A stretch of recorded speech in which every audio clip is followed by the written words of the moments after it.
हम मीनू झा प्रणाम करै छी समस्त मिथिलावासीके अपन माताजीके संग उपनयनमे भगवती नोतबाक गीत एकटा लऽ कऽ उपस्थित छी। कोशिश करै छी सब गोटेके नीक लागै। धन्यवाद। जय मिथिला, जय मैथिली। होला फोला लाए काले माँ के नोतबा काले मैया आबे हाथे सबेरा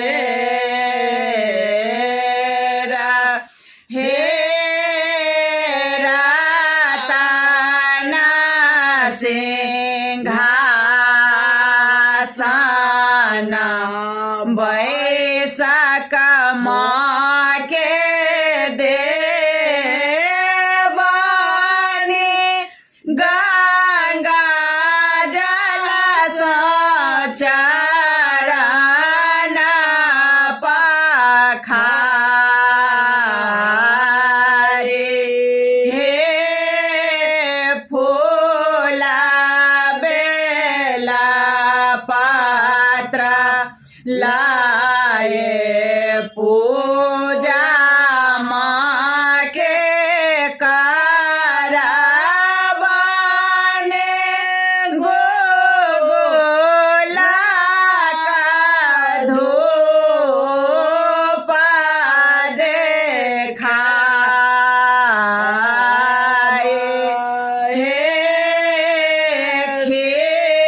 खीरा का थार पूरी भारे पातरी देवानी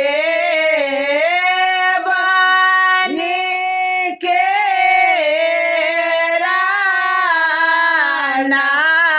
नारियर मधुरा हे जोरा छागर माँ के धूरा बन्हाया